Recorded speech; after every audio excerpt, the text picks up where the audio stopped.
Welcome to our first and a more advanced series of Photoshop tutorials. Here we'll talk about some interesting settings and techniques that will get you more acquainted with Photoshop in general. Let's talk about curves.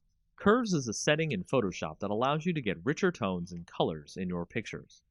To start, we've opened up our usual coffee image here, and we'll click on the Image drop-down, then Adjustments, then Curves.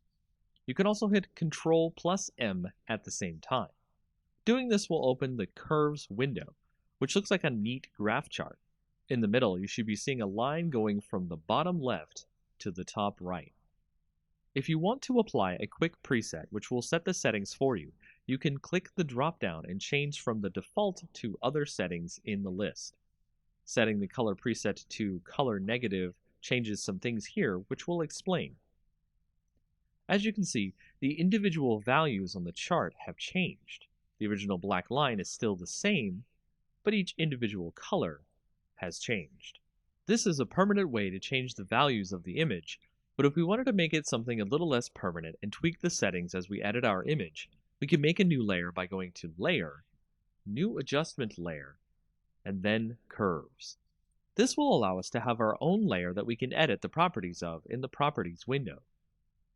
So over here in our Properties window, you can see that we can edit our curves just like the image edit we were doing before, but it is not permanent as we can hide or unhide the layer using the I button next to the layer.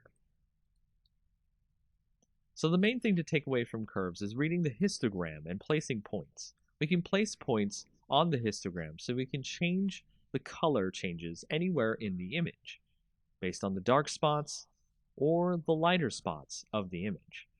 As you can see on our image, the shadows and highlights of our image aren't very great, so we can edit our colors without much interference. So if we put one point in the middle, one point on the end, and one point on the beginning, we can change the colors and alter them in subtle or more advanced ways. Curves help out many Photoshop users with images that have bad contrast or bad lighting. Use curves next time you have an image that needs tweaking. It's one of the most powerful tools in Photoshop's arsenal.